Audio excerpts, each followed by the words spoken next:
The first sound of my day was the careful, deliberate silence I built around my son's sleep. It was a fortress made of hushed footsteps and breaths held in my chest. In the pale, pre-dawn light that filtered through our single window. I moved through our tiny apartment like a ghost, my every sense tuned to the soft, steady rhythm of his breathing from the other room. Leo, my 5-year-old son, my entire world, the living, breathing proof of a past I could never forget, and a future I fought for every single day. The world outside was still a ghost wrapped in a blanket of gray fog, but in here, my world was as sharp and real as the crusts I was carefully slicing from his bread. He had declared them his mortal enemy just last week. And this small, silly ritual had become our morning prayer. It was a tiny rebellion against the harshness of our life, a mother's promise that for these few moments, his world could be soft and safe. And perfect. I caught my reflection in the small, tarnished mirror by the door. The girl I once was, the one who believed in starlight and whispered promises, was gone. In her place was a woman with eyes that held the permanent shadow of 1,000 sleepless nights and a jaw set against a world that had shown her nothing but sharp edges.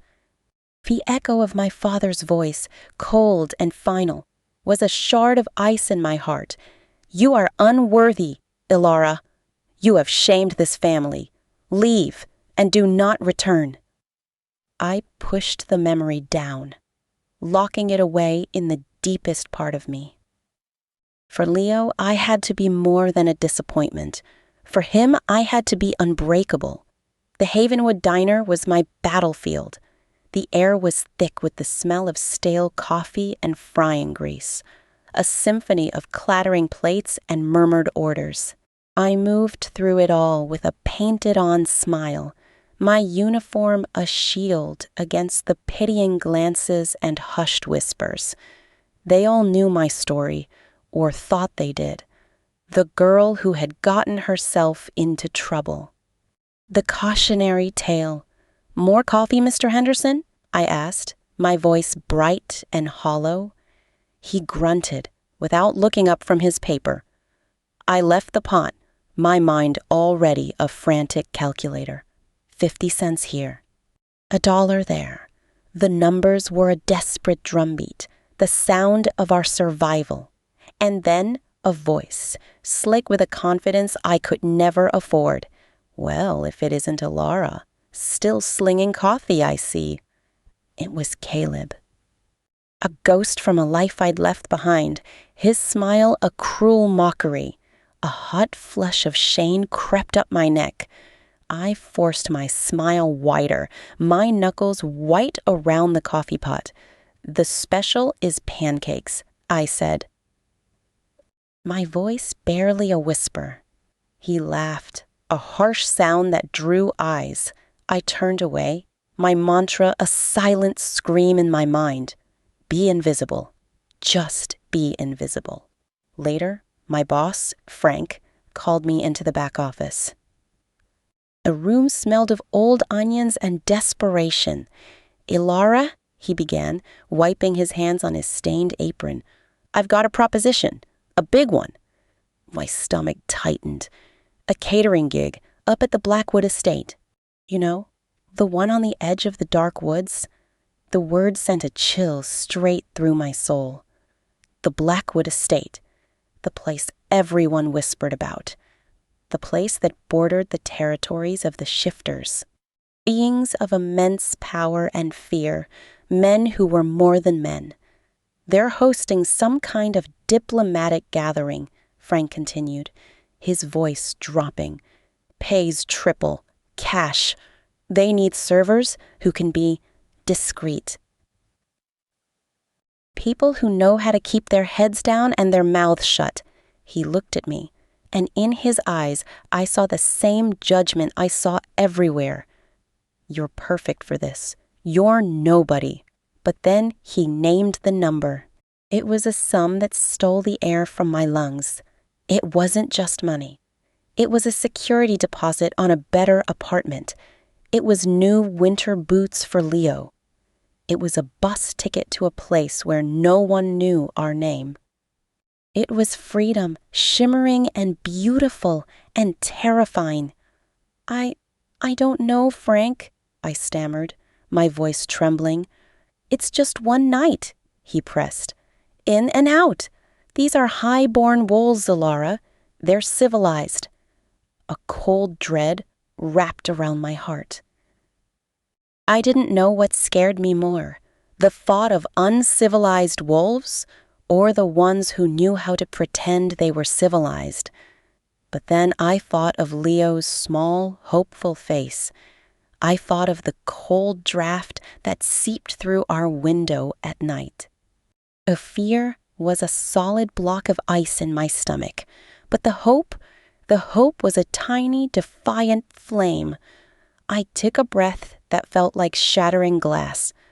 Okay, I whispered, the word tasting like both a promise and a curse. I'll do it. The moment I stepped through the towering iron gates of the Blackwood estate, I knew I had made a catastrophic mistake. The air was different here, heavy, rich, and ancient. It smelled of polished stone, exotic flowers, and a power so potent it vibrated in the very marrow of my bones. The grand hall was a spectacle of glittering chandeliers and murmured conversations in a language of power I didn't speak. I was a sparrow that had flown into a palace of hawks. My simple black dress, clean and pressed just hours ago, now felt like a costume of poverty. My one mission was to be a phantom, to glide through the crowd unseen. To refill a glass and vanish. I kept my eyes down, my shoulders hunched, a shadow in service to the elite. And then I saw him. He was across the room, a man who stood a head taller than everyone else. His broad shoulders straining the fine fabric of a dark, impeccably tailored suit. He stood with an easy, unconscious authority. A king holding court without saying a word. The air around him seemed to crackle. My feet froze to the marble floor. My tray of empty champagne flutes suddenly weighed 1,000 pounds. My heart hammered against my ribs, a frantic, panicked bird. It can't be, I whispered to myself. The words a desperate prayer.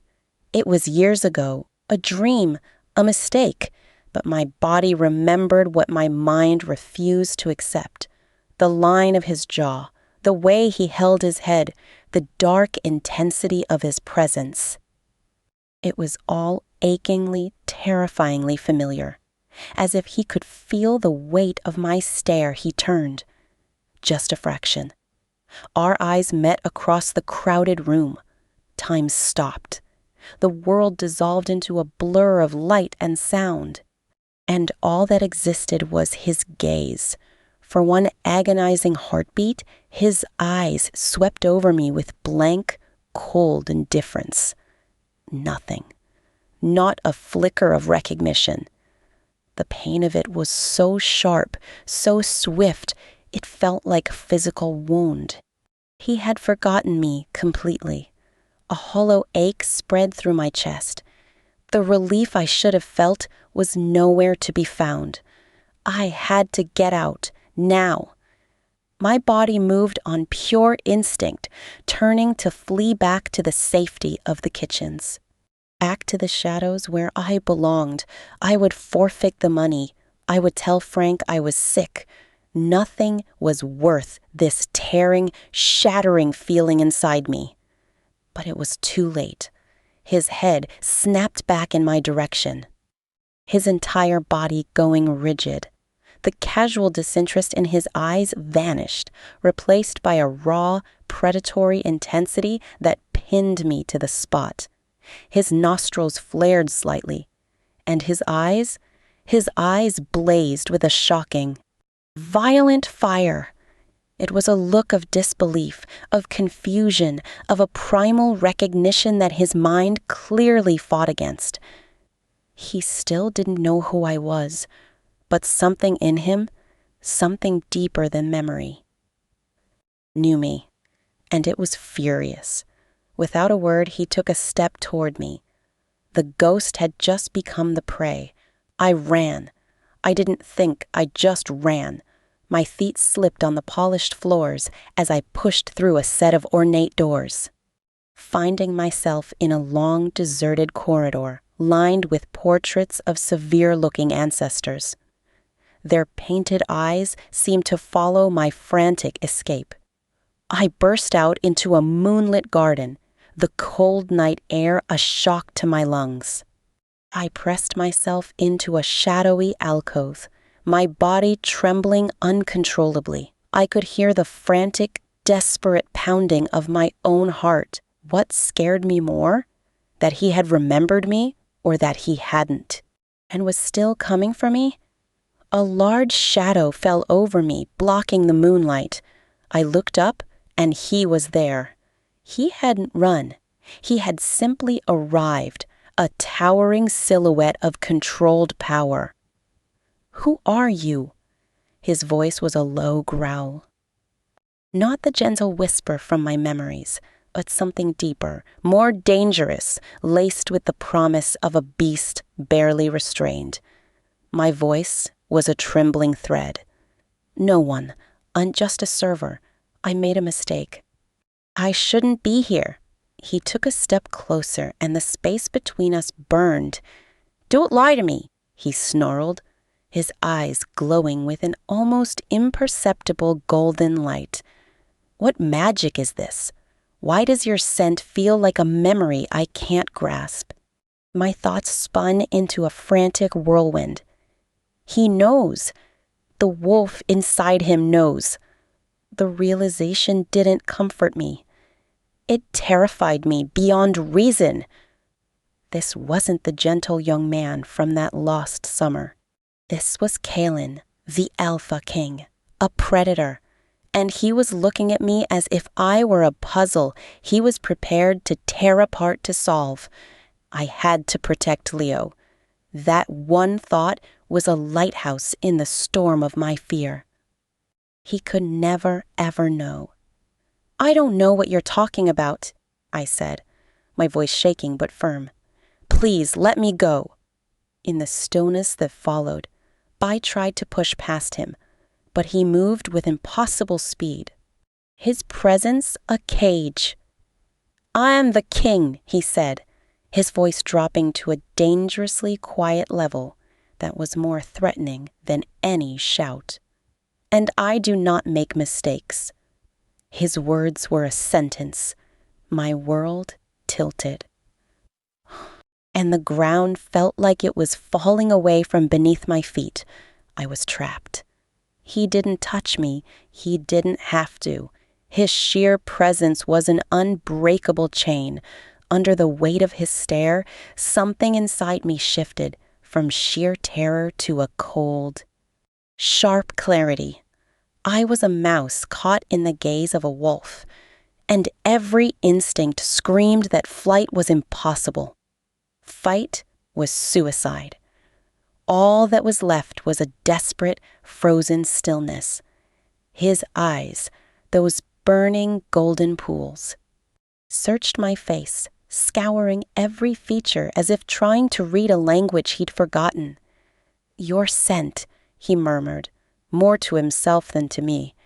"It is a ghost in my mind, a song I can almost remember."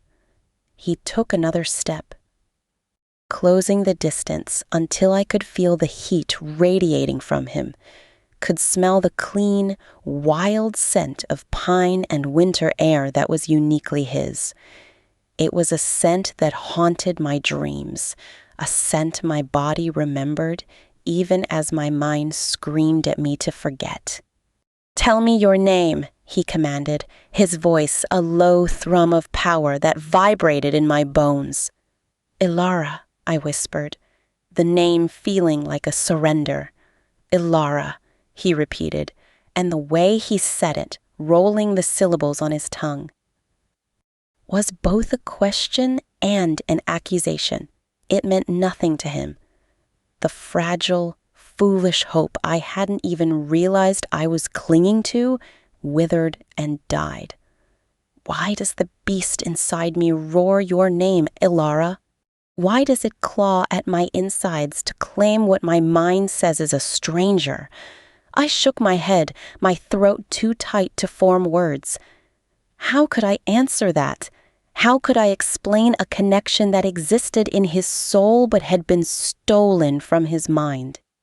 To speak of it was to risk everything. To speak of Leo was to throw my son into the den of this powerful, confused, and dangerous king. His patience, a thread already worn thin, snapped. A low, guttural growl rumbled in his chest. A sound so profoundly inhuman it made the fine hairs on my arms stand on end. "You will come with me." It was not a request. It was a decree. Panic, hot and sharp, lanced through me. "No, my son. I have to get home to my son." A moment the word son left my lips, I knew I made a terrible error.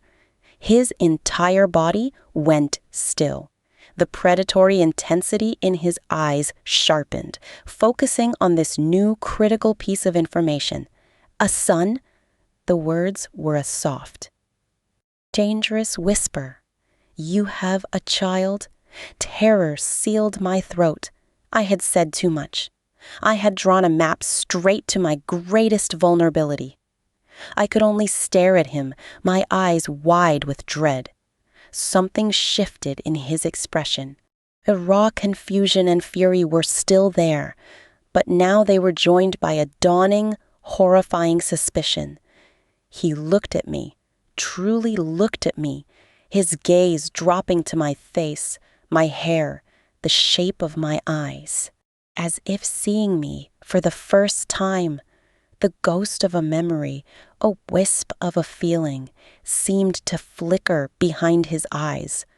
The wolf in him was howling, and for the first time, the man was beginning to truly listen. The silence between us stretched, thick and heavy with unspoken truths and a past screaming to be heard. He was putting the pieces together. The strange connection, the familiar scent, the child I so desperately protected. I could see the war raging within him, the logical king fighting the primal alpha, and the alpha was winning. Without another word, he turned. "Follow me," he said, his voice leaving no room for argument.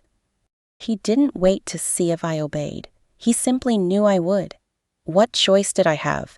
To run was to confirm his suspicions. To run was to leave Leo unprotected. He led me not back to the glittering party, but deeper into the estate, through a series of private corridors that grew quieter and more opulent with every step. We arrived at a set of heavy, carved wooden doors. He opened them to reveal a luxurious sitting room. A gilded cage, if I had ever seen one. A fire crackled in a grand fireplace, and plush furnishings filled the space. It was beautiful, and it was a prison. "Wait here," Kalen commanded, his voice echoing in the spacious room. "Do not attempt to leave. My guards will be stationed outside." His eyes held mine for a long, piercing moment. "We are not finished, Ilara. The truth will be found, one way or another." Then he was gone, the door closing with a soft final click that echoed like a thunderclap in the silence. I was alone, trapped in the heart of the wolf's den. My mind raced, frantically searching for a way out. But every path led to a dead end. He was getting closer to the truth with every passing second. And when he discovered that the son I protected was also his, what would he do? Would he see a child to love? Or a secret to be erased? The walls of the beautiful room seemed to close in on me, and for the first time, I truly understood the meaning of despair. The king was hunting for a memory, and he was about to stumble upon a son. The silence in the opulent room was a living, breathing entity. It pressed in on me from all sides, thick and heavy with the scent of polished wood and dried lavender from the sachets placed in the drawers of a desk. I dared not touch. The fire Kaylin had left behind crackled, a cheerful sound that felt like a mockery of the cold dread solidifying in my veins. I was a prisoner in a cage of silk and gold, and the worst part was the terrifying uncertainty of my sentence. What did he want? What was he going to do? I paced the length of the luxurious rug, my worn shoes sinking into its impossibly soft pile. My mind was a frantic, trapped bird, beating itself against the bars of my situation. Leo. The thought of him was a constant, painful throb in my chest. Mrs. Albright, our elderly neighbor, would have put him to bed hours ago. Did he miss me? Was he scared? Did he sense the tectonic shift that had just occurred in our fragile world? I had never been away from him at night, not once in his 5 years of life. Every instinct I possessed screamed at me to get back to him, to hold him, to smell the little boy's scent of his hair and know he was safe. But the door was guarded. I had tested it only once, cracking it open the barest inch to see 2 massive, uniformed figures standing like stone sentinels outside. They didn't even look at me. One simply reached out and pushed the door shut with a quiet final click that echoed my doom. They weren't rough, but they were immovable. The king's will was law, and his law had made me a captive. Hours bled into one another. The fire died down to embers, and the room grew colder. I wrapped my arms around myself, shivering in my thin server's dress. The luxury of the room was a lie. The warmth, the comfort, the beauty, it was all a veneer over a brutal reality. This was not a guest suite. It was a holding cell for a curiosity. A problem the Alpha King needed to solve. A soft knock at the door made me jump. It wasn't the forceful knock of the guards. This was different. Before I could answer, the door opened and a woman entered.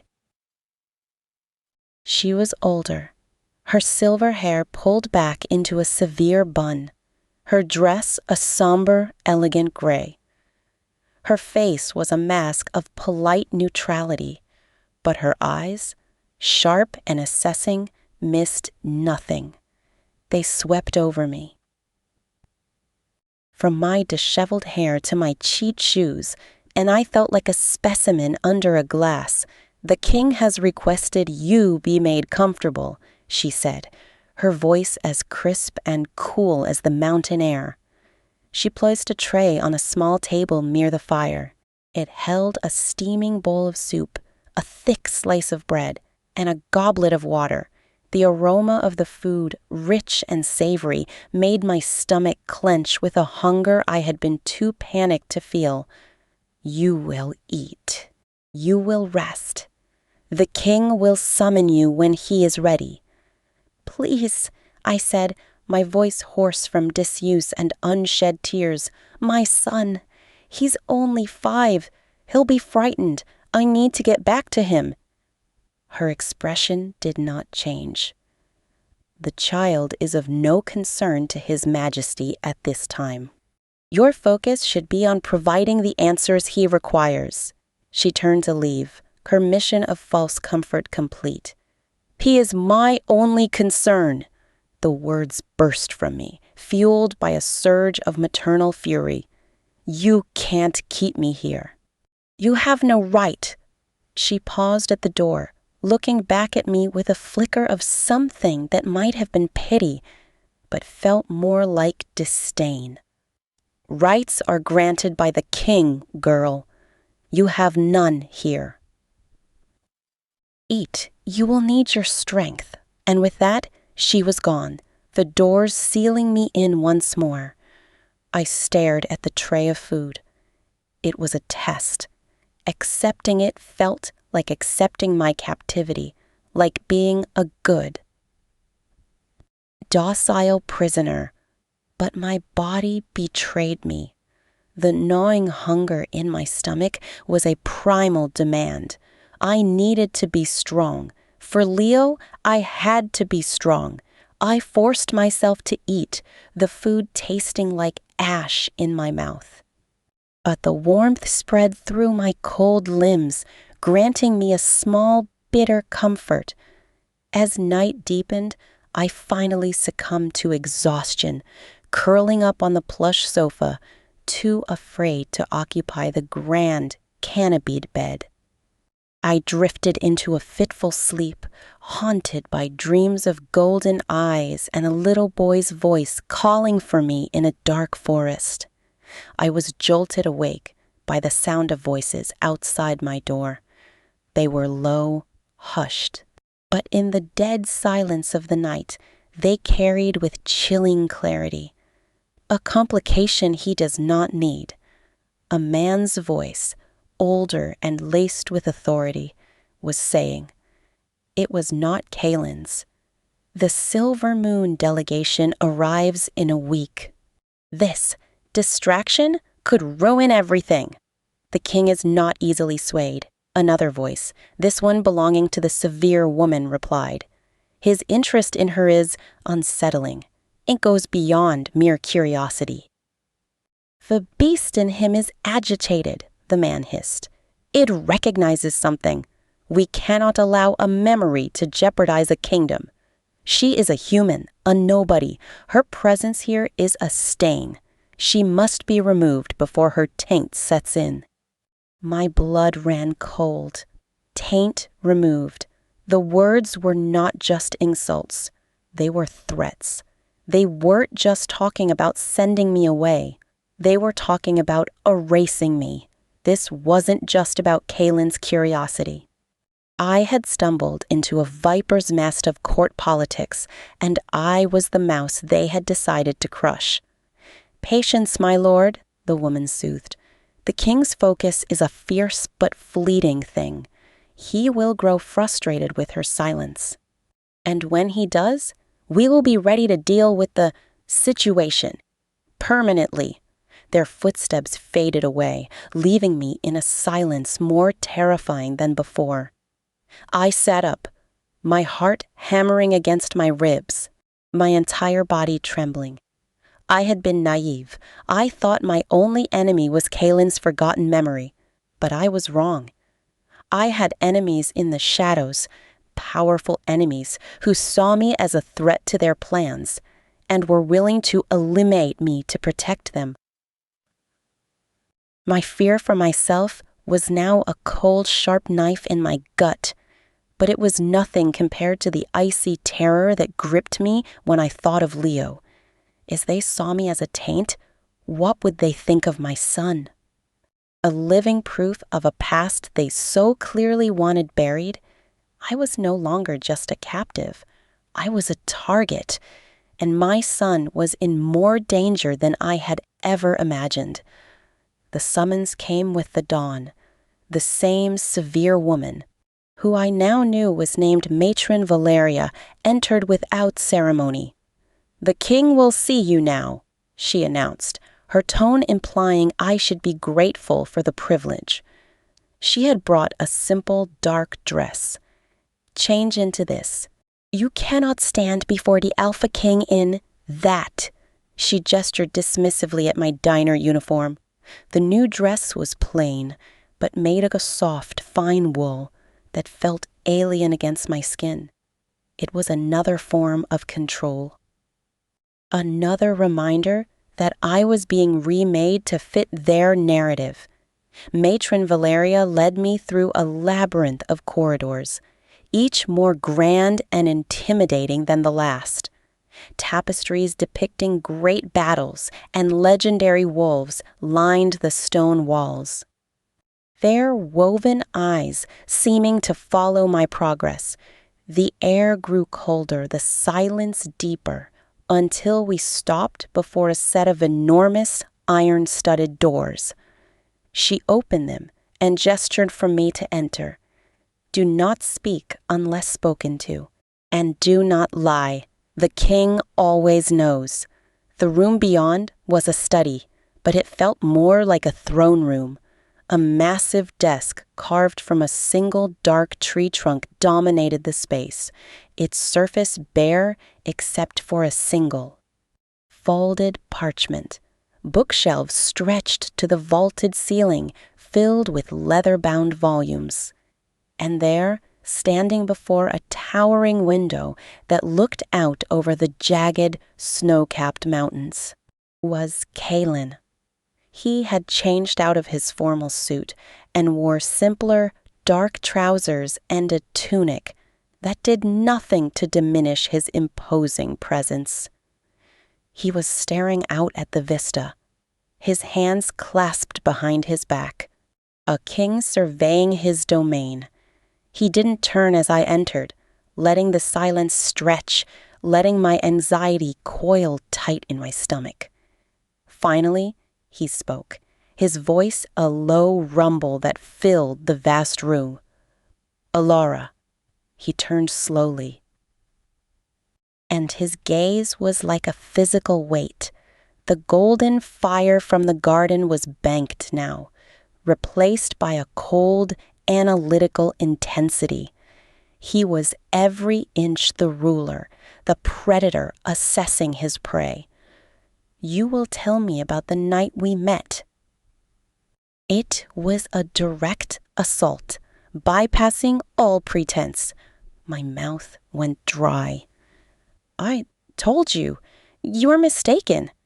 He moved then, not with the startling speed of the night before, but with a deliberate, prowling grace that was somehow more threatening. He circled me, his eyes missing nothing. "You are a poor liar. Your scent shifts when you lie. It becomes sharp, sour with fear. Tell me the truth, and this ends. You can return to your son." Leo, he was using him as a lever. A part of me wanted to crumble, to spill the entire story, just for the chance to see my boy. But the memory of the voices in the hall stopped me. A taint. Removed. If I told him the truth, if I confirmed his deepest suspicion. What would stop his counsel from acting? Would Kalen even be able to protect us from the shadows in his own court? "My son is none of your concern," I whispered, my voice trembling. "He became my concern the moment you spoke of him," Kalen countered. Stopping in front of me, he was so close I could see the flecks of amber in his golden eyes, could feel the raw power radiating from him. A child, a human child, whose mother smells of a past I cannot grasp. Do you understand what that does to a wolf, Alara? It is a torment. It is a song played just beyond my hearing, a key to a lock I cannot find. His words were laced with a genuine, frustrated agony that surprised me. This wasn't just a king demanding answers. This was a man haunted by his own emptiness. "I don't know what you want me to say," I said, my defiance weakening. "I want you to tell me why the sight of you feels like coming home." The words exploded from him, raw and unfiltered, shattering his controlled facade. He slammed a fist on his desk, the sound like a crack of thunder. "I want you to tell me why for 5 years I have felt a hole in my soul. And why, when I look at you, that hole screams that it is shaped like you. What did you do to me?" I flinched back, terrified by the outburst.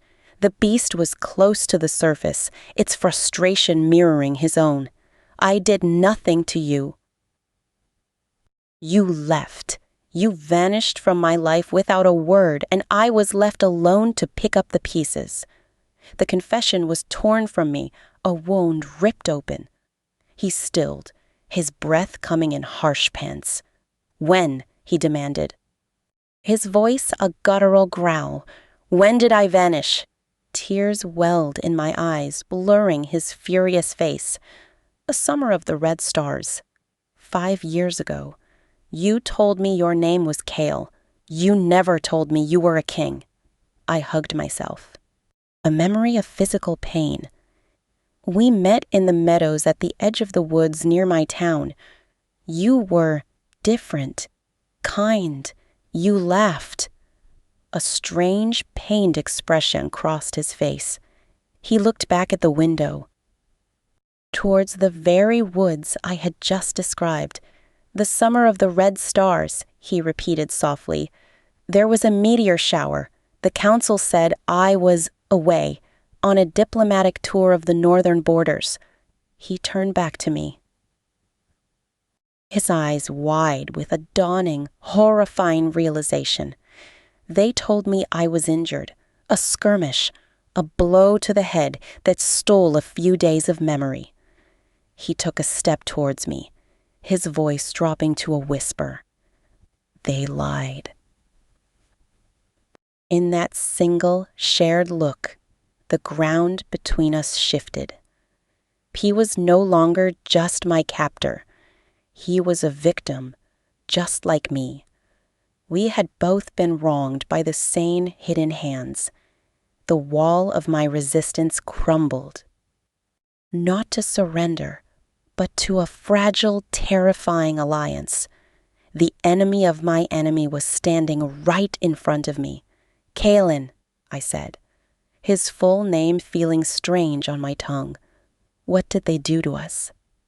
A truth hung in the air between us, fragile and immense. The king's anger had evaporated, replaced by a deep, unsettling stillness. The revelation that his own counsel had lied to him, had stolen a part of his life, was a seismic shock that had recalibrated his entire world. He stared at me, no longer as a puzzle to be solved, but as a witness to a crime he hadn't known was committed. "Tell me everything," he commanded. But the edge was gone from his voice. It was now a request laced with a desperate need from the beginning. And so I did, seated in a high-backed chair he gestured to, my hands clenched in my lap. I painted a picture of that lost summer.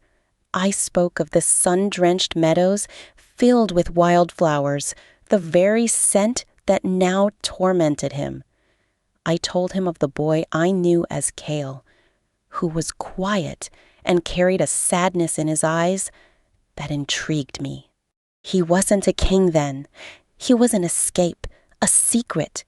We would talk for hours about dreams, about the stars, about a world beyond the confines of my small town and whatever burdens he carried. I talked about feeling trapped, I murmured, lost in the memory. He said the weight of his family's expectations was a chain. He wanted to be free just for a little while. With me, he said, he could breathe. Kalen listened, his gaze fixed on me, his expression unreadable. He didn't interrupt, didn't scoff. He just absorbed every word, every detail, as a man dying of thirst would drink water. The last night, I continued, my throat tightening. The night of the red stars, we laid in the grass and watched them streak across the sky. He held my hand. He told me. I hesitated, the memory too intimate, too painful. He told me I made him feel real. He promised he would come back for me. He kissed my forehead and he walked into the woods. And I never saw him again. Not until last night. I fell silent, the weight of the story settling in the room. I couldn't bring myself to tell him the rest. The weeks of waiting, the terrifying realization, the cold rejection from my family, the lonely, desperate strength it took to build a life for Leo and me. That was my burden to carry for now. Kalen was silent for a long time. He had turned back to the window, his broad shoulders tense. A blow to the head, he finally said, the words dripping with bitter irony. They said I was reckless. That I charged into a fight I shouldn't have.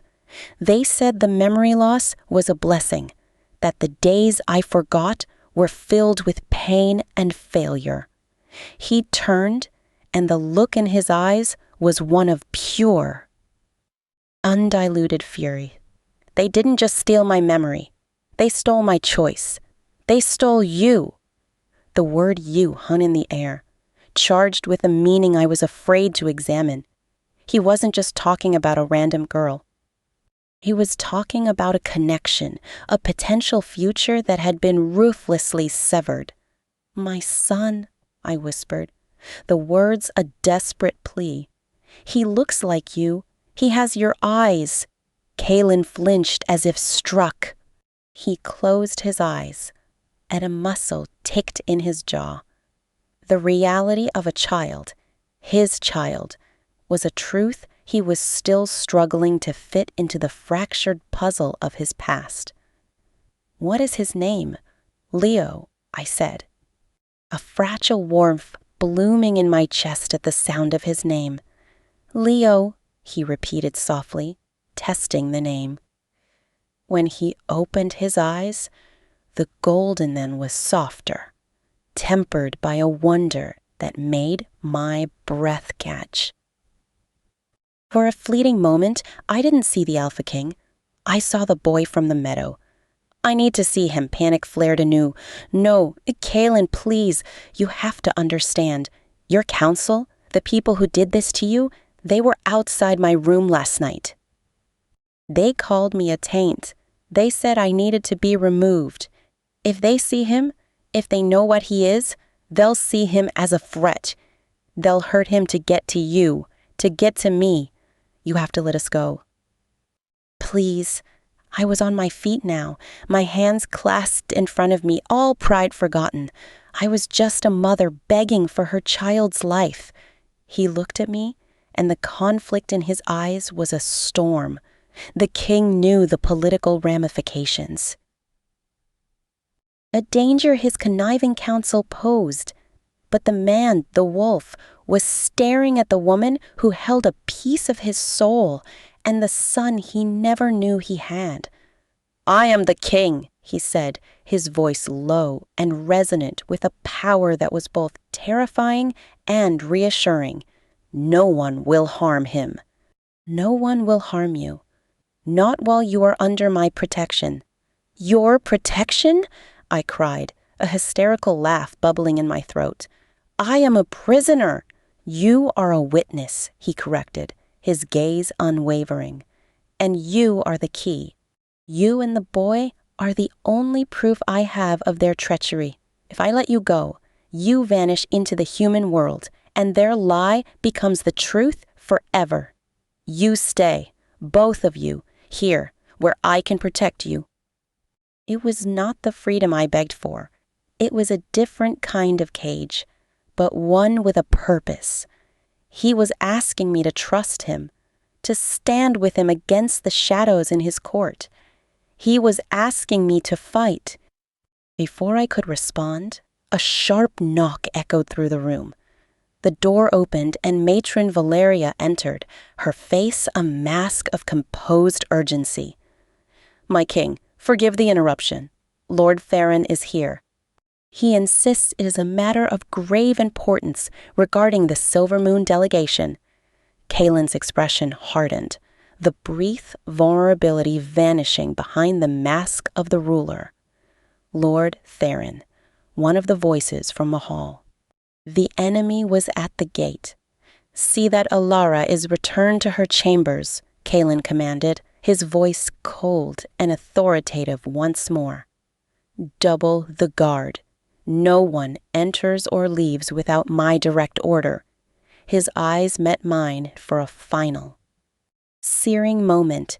"We are not finished." As Matron Valeria led me away, I glanced back. Kaelin was standing tall, his face a granite mask, but I had seen the crack in his armor. I had seen the man beneath the king, and I knew with a terrifying certainty that our fates were now irrevocably intertwined. The battle for his memory had become a war for our lives, and the first skirmish had just begun. The walk back to my gilded prison was a blur of cold stone and colder glances from Matron Valeria. The king's words echoed in my mind, a chaotic symphony of threat and promise. "You are under my protection." But what was the protection of a king whose own house was riddled with traitors? The memory of Lord Theron's name, spoken with such deliberate weight by Kaelin, sent a fresh shiver down my spine. He was one of them, the man who saw me as a Tate to be scrubbed away. Back in the room, the silence was no longer just oppressive, it was listening. Every creak of the floorboards, every sigh of the wind outside the window felt like a comment on my precarious situation. I was a pawn on a chessboard, and I had just been moved into the center of the game by the most powerful piece.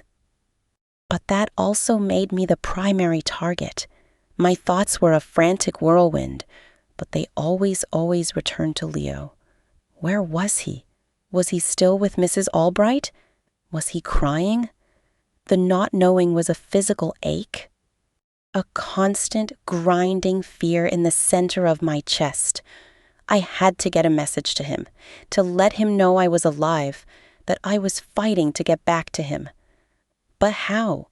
The guards were unyielding, and Matron Valeria was a gatekeeper of iron.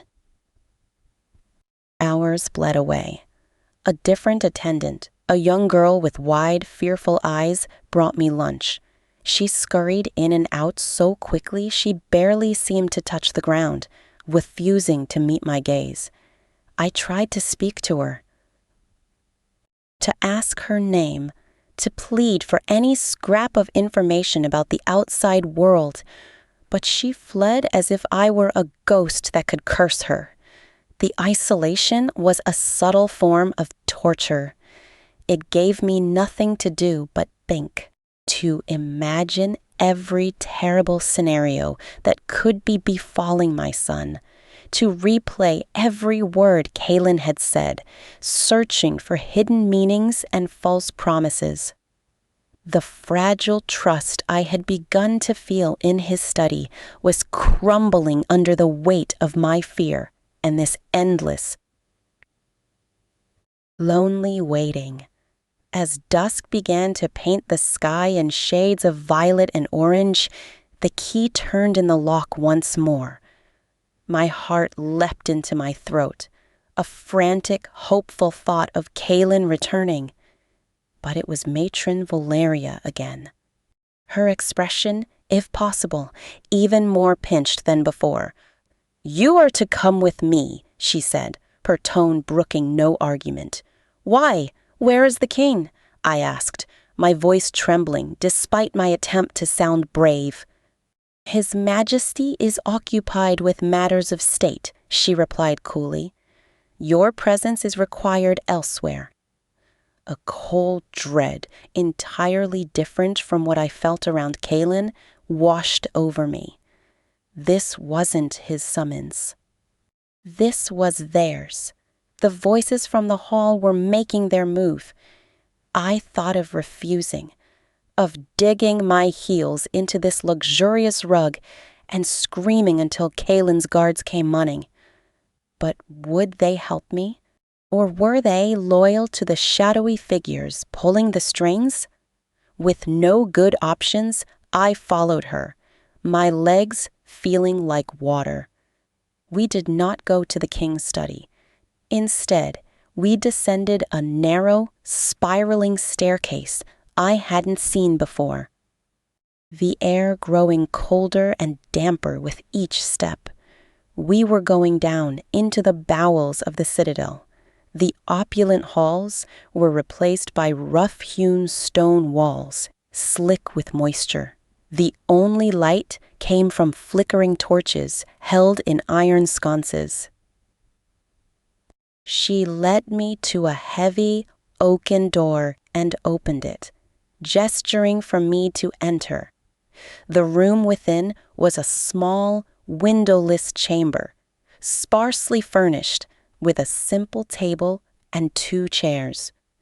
A single candle burned in the center of the table, its flame casting long, dancing shadows that seemed to claw at the walls. And sitting in one of the chairs was Lord Theron. He was older than Kaelin, with sharp, aristocratic features and silver streaks in his dark hair. He was dressed in rich, deep blue robes, and he regarded me with the calm, detached interest of a scientist examining a rare insect. His scent was dry and intellectual, like old parchment and dust, but underneath it was something colder. A calculating ambition that made my skin crawl. "Alara, is it?" he said, his voice smooth and cultured. "Please, sit down." I remained standing, my back pressed against the closed door. "Where is my son?" A faint, condescending smile touched his lips. "All in good time. First we must talk. You have caused quite a stir, my dear. The king is unsettled. His focus, which should be on the future of this kingdom, is dangerously fixated on a past that is best left buried." "A past you buried for him," I shot back, my fear giving way to a spark of defiance. His smile didn't falter. "We protected him. The boy he was that summer was weak, sentimental, led by his heart and not his head. That is not the stuff of which alpha kings are made. We forged him into the ruler he is today, strong, unyielding. We saved him from himself. You stole his life," I hissed. "We curated it," he corrected calmly. "And now you have returned, a weed from an unkempt garden, threatening to choke the carefully cultivated order we have established. Your very presence here is an act of sabotage." He leaned forward, the candlelight carving deep shadows into his face. "The king believes he feels a connection to you. It is a phantom limb, a psychic scar left by the methods we used to help him forget. It is not real, and your son is a complication this kingdom cannot afford. A half-breed heir? It would be seen as a weakness. It would shatter the alliances we have spent decades building." My blood ran cold. He knew. He knew about Leo. How? Had Kaelin told him?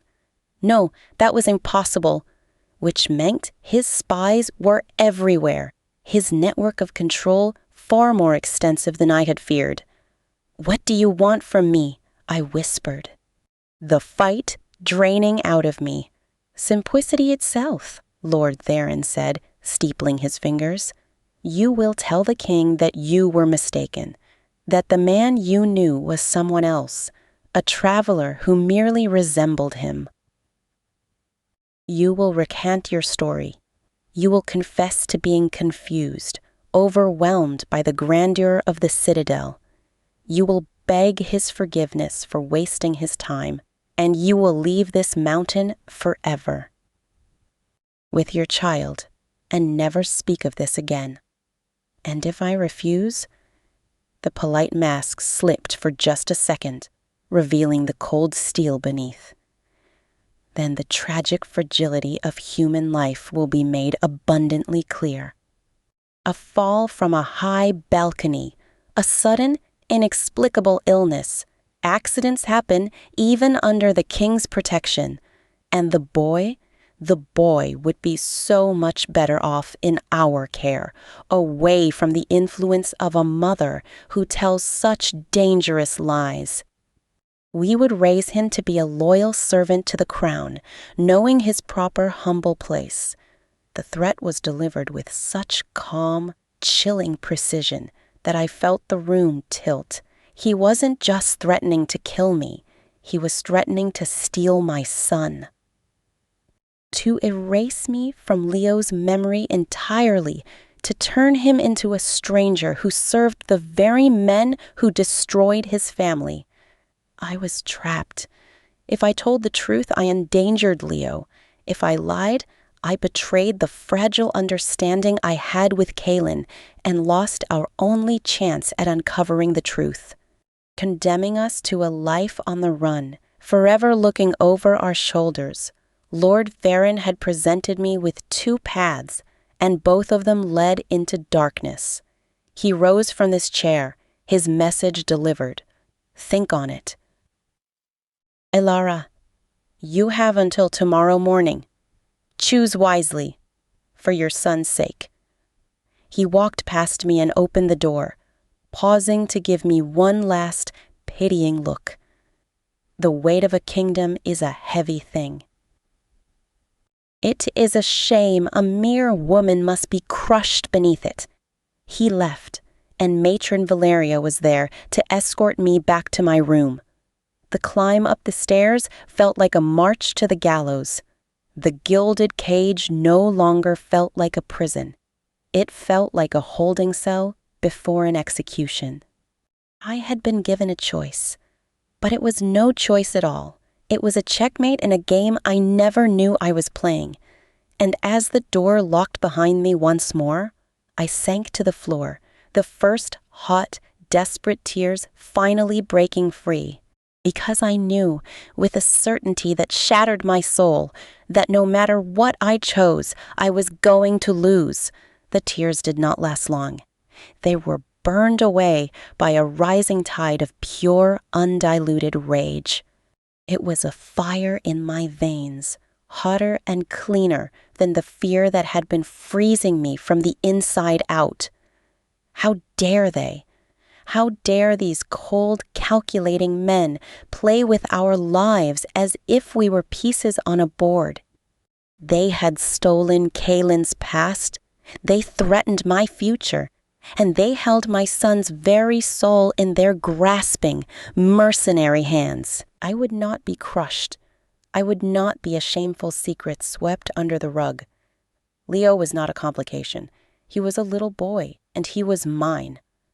The memory of Kaylin in his study flashed before my eyes.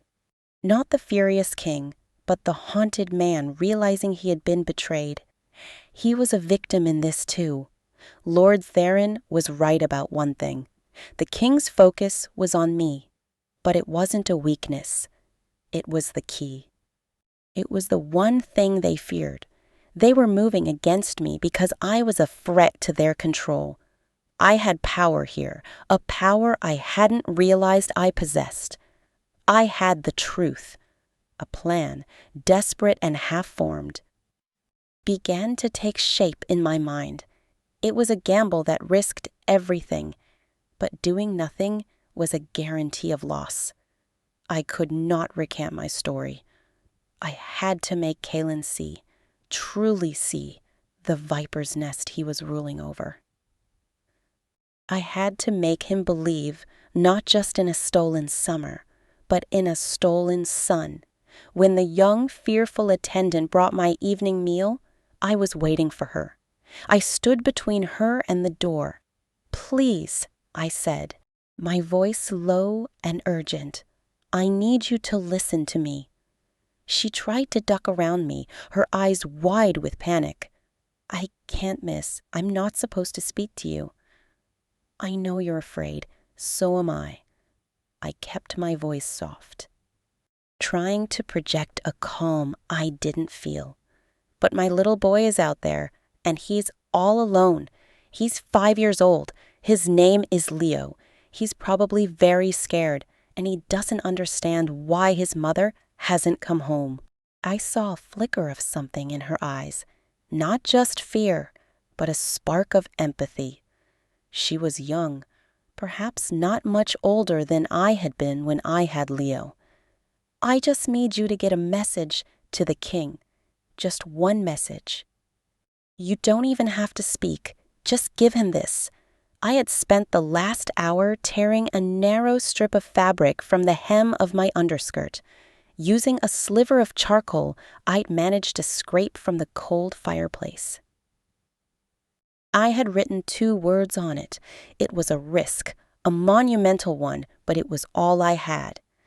I held out the strip of cloth. The girls stared at it as if it were a live serpent. "If you don't, a little boy might never see his mother again," I whispered. A raw truth of it, cracking my voice. "Please." Trembling, her eyes darting towards the door, she slowly reached out and snatched the cloth from my hand, hiding it instantly in the folds of her own dress. She then fled the room without a backward glance, leaving my dinner tray forgotten on the floor. I didn't know if she would do it. I didn't know if she would be caught or if the message would even reach him. All I could do was wait, the 2 words I had written burning in my mind. Theron knows. The night that followed was the longest of my life. Every sound from the corridor set my heart into a frantic gallop. Was it the girl returning with a guard to punish me? Was it Lord Theron coming to enact his threat? Or was it Kaelin? I prayed to any god that would listen that it was Kaelin. Just as the first hint of gray light touched the window, I heard it, not a soft knock, but the swift, heavy tread of boots, followed by the decisive turn of the key in the lock. The door flew open. Kaelin stood there. He was still in his clothes from the day before, his hair disheveled, his eyes blazing with a ferocious, sleep-deprived intensity. In his hand, he clutched the strip of fabric from my skirt. He didn't say a word. He just strode across the room, his gaze locked on mine, and grabbed my arm. His grip was firm but not painful. It was possessive, urgent. "What did he say to you?" he demanded, his voice a low, dangerous growl. "Tell me everything, every word." The relief that flooded me was so potent it made me dizzy. He had come. He had gotten the message and he had come to me. I told him. I recounted the entire chilling conversation in the dungeon-like room, leaving nothing out, the offer, the threat against me. The even more terrible threat against Leo, the cold-blooded admission that they had curated his life. As I spoke, the storm in Kaelin's eyes grew darker, more violent. The air around him seemed to crackle with suppressed power. When I finished, he was silent for a long moment, his jaw clenched so tight I thought the bone might snap. "He dared," Kaelin finally whispered, the words vibrating with lethal fury. "He dared to threaten my son. He dared to think he could control the fate of my bloodline." He looked at me, and the transformation was complete. The conflicted king was gone. In his place was the Alpha, pure and absolute. You will not recant a single word. You will stand beside me. What are you going to do? I asked, my voice small. A slow, terrifying smile spread across his face. It was the smile of a wolf that has finally caught the scent of its true enemy. I am going to show you what it means to be under the protection of the Alpha King. Lord Theron wants a game of shadows and whispers? Fine, but I am done whispering. He released my arm and turned toward the door. Get ready. You are leaving this room. You are moving to the royal wing. And today, you and I are going for a walk in the royal gardens, in full view of the entire court. My breath caught. It was a declaration of war. He wasn't hiding me away anymore. He was parading me, forcing their hand, daring them to make a move against someone who was now, very publicly, under his direct and visible protection. And Leo, I asked, the most important question of all. Kalen's expression softened, just for a fraction of a second. He is my first priority. I have already dispatched Fenrir, the only man in this citadel I trust with my life, to your town. He will bring your son to you. He will be here, safe within these walls, by nightfall. A sob of pure, unadulterated relief escaped me. He was bringing Leo to me. He was keeping his promise. As Kalen strode from the room to set his plans in motion, I stood in the center of the luxurious prison that was my prison no longer. The fear was still there, a cold knot in my stomach, but it was now joined by something else, something I hadn't felt in a very long time. Hope, and it was armed with teeth. True to his word, within the hour, Matron Valeria arrived, her face a pale, tight mask of displeasure.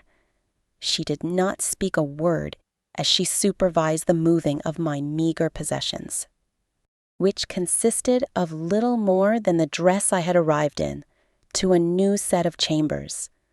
These rooms were not just in the royal wing. They were adjacent to the king's own. They were breathtaking. A spacious sitting room with a balcony that overlooked the entire mountain valley.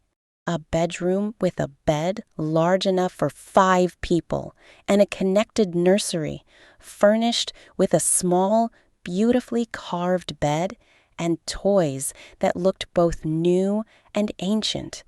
The sight of the nursery sent a fresh wave of emotion through me. Kalen had not just provided a room, he had prepared a place for his son. I was given a new wardrobe as well. The dresses were still simple in style, but the fabrics were rich and warm, deep blues and forest greens that made my eyes seem brighter. It was another message, both to me and to the court.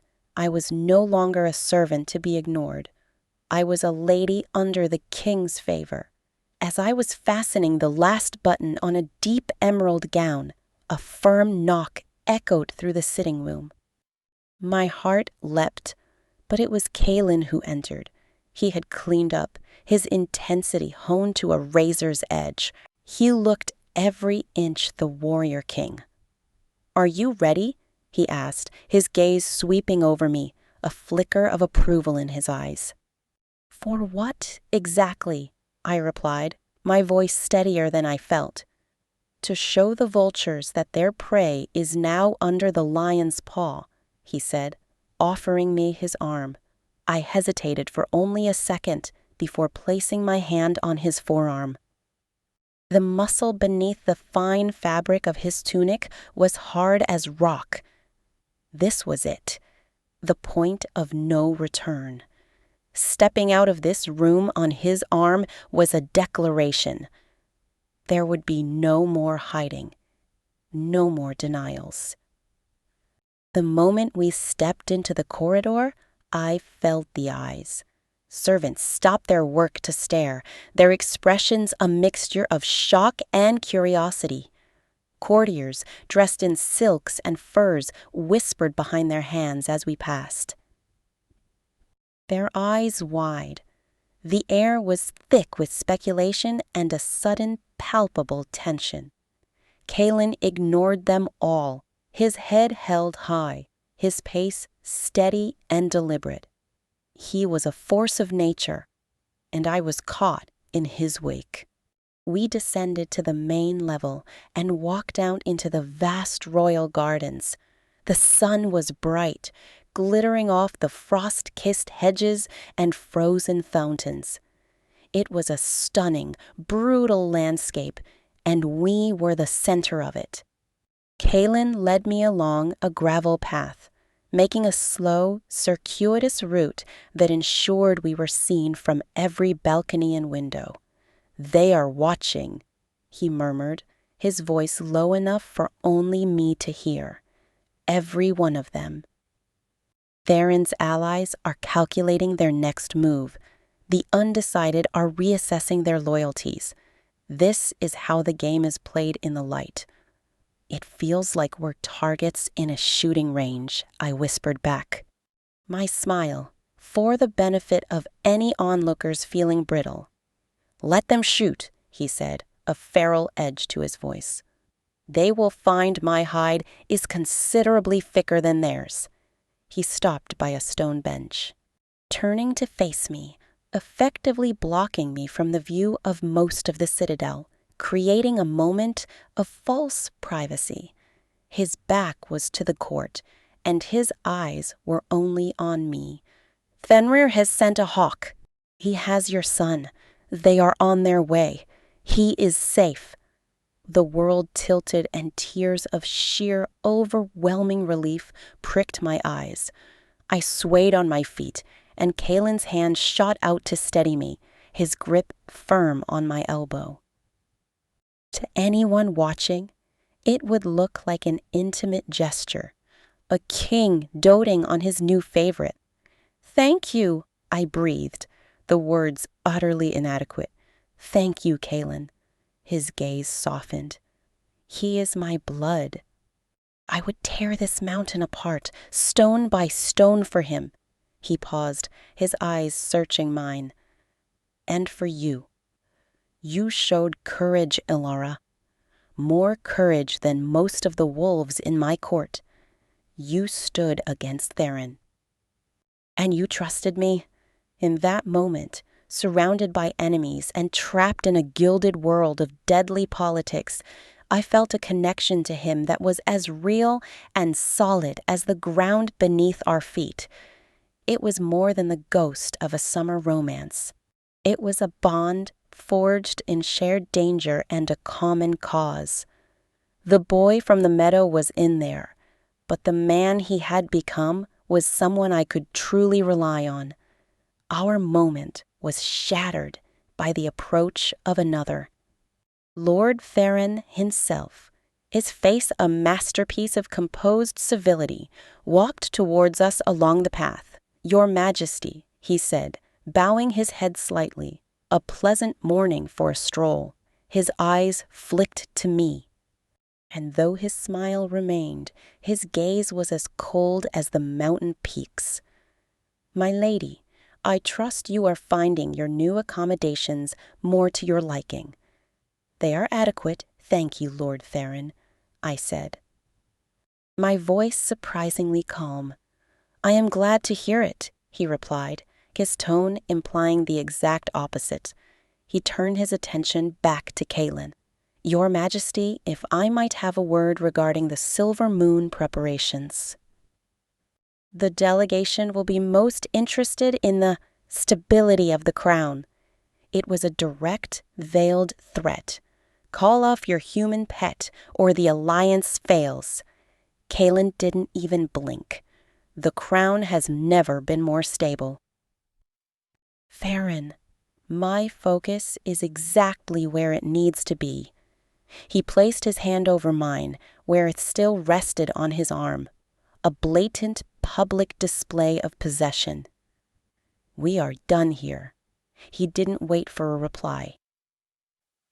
He simply turned, tucking my hand more securely into the crook of his elbow, and led me away, leaving Lord Theron standing alone on the path. We walked back towards the citadel in a silence that was louder than any shout. The gauntlet had been thrown. The battle lines were drawn. As we re-entered the shadow of the great stone fortress, Kaelin leaned close, his breath a warm caress against my ear. The hawk said Fenrir would arrive by the western gate at nightfall. "I will take you there myself." Anticipation and fear warred within me. In a few hours I would have my son back, but bringing him into this den of wolves was the most dangerous thing I would ever do. We had won the first very public skirmish, but the war for our family's future was just beginning, and the most important piece was about to arrive. The hours between the garden and nightfall were an eternity of strained nerves.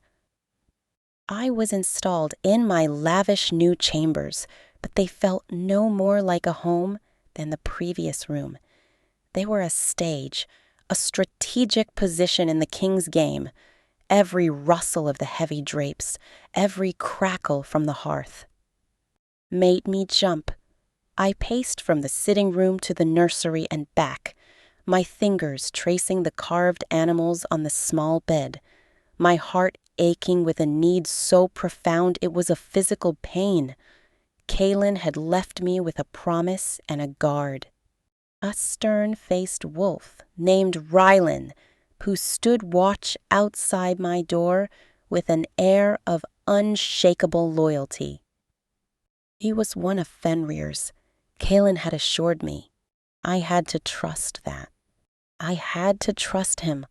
My entire world had narrowed to the ticking of the ornate clock on the mantel and the desperate hope that its hands would move faster.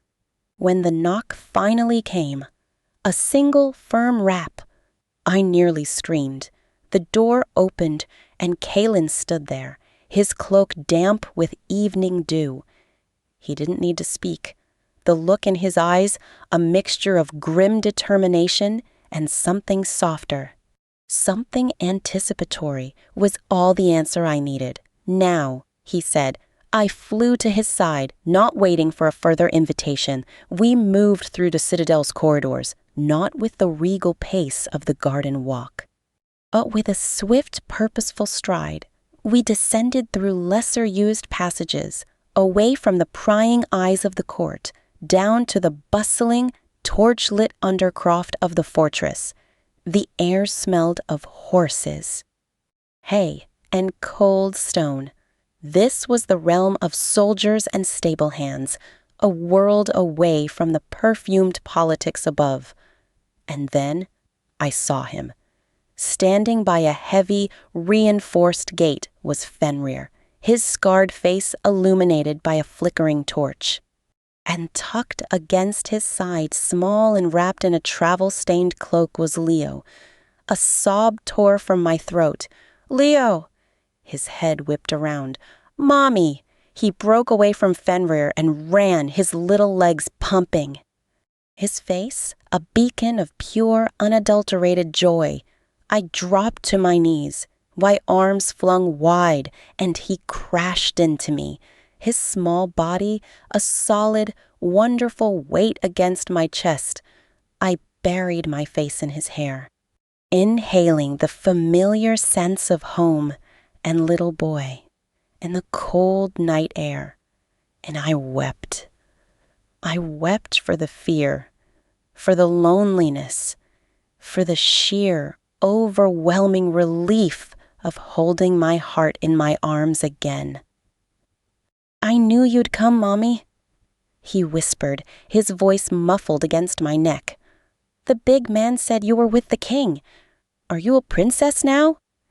I laughed through my tears, holding him so tight I feared I might hurt him.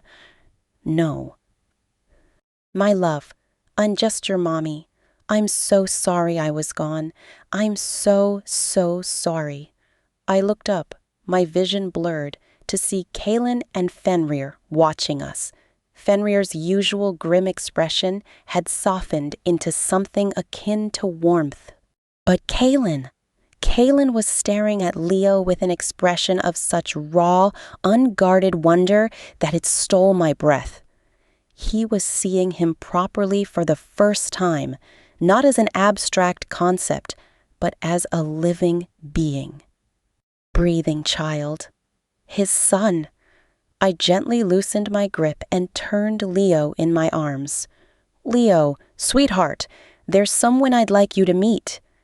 Leo peeked out, his eyes wide as he took in the towering figure of the Alpha King. He didn't look afraid. He looked curious. Kaelin slowly knelt down, bringing himself to Leo's level. The act of this powerful, fearsome king making himself small was one of the most profound things I had ever witnessed. "Hello, Leo," Kaelin said, his voice remarkably gentle, the growl entirely absent. "Hello," Leo replied, his voice small but clear. "Are you the king?" "I am." "Do you live in a castle?" "I do." A faint smile touched Kaelin's lips. "And now, so do you." Leo considered this for a moment, then looked at me. "Can we stay, Mommy?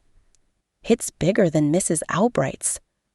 The simple, innocent question hung in the air, full of a meaning he couldn't possibly understand. Kaelin's eyes met mine over our son's head, and in that shared look was a silent vow. "Yes, you can stay." "For a little while," I said softly, my heart cracking with the complexity of it all. Kaelin reached out. His movements slow and deliberate, and gently brushed a stray curl from Leo's forehead. It was the same gesture he'd used in the garden, but now it was filled with a world of feeling. Leo stared at him, his head tilted, and then he did something that shattered the last of my defenses. He smiled, a bright, trusting, beautiful smile. "I have a room for you," Kaelin said, his voice still soft, "with a bed shaped like a boat." Leo's eyes lit up. "A boat? Would you like to see it?" Leo nodded vigorously, all traces of shyness gone, captivated by the promise of a boat bed. He reached out and slipped his small hand into Kaelin's large one. A sight of their hands joined, the small and the immense, sent a jolt through my entire system. It was right. It was terrifyingly, beautifully right. As Kaelin led our son up towards the royal wing. Explaining about the wooden wolves that guarded the boat bed, I stayed behind for a moment, leaning against the cold stone wall, my legs weak. Fenrir stood nearby, giving me a moment. "He is a good boy," the old warrior robbled. "Brave. Didn't cry once on the journey." "Thank you," I whispered, the words inadequate for the debt I owed him. He simply grunted. "The king's blood is strong. It was an honor." I looked down the corridor, where my son and his father had disappeared. The sound of Leo's laughter echoed faintly off the stone. My heart, which had felt like a frozen, shattered thing for days, was beating again, full and strong and fierce. I had my son back, but the game had just become infinitely more dangerous. Because now, the king's heir was inside the castle walls, and the wolves were circling. The following days settled into a strange, dreamlike rhythm.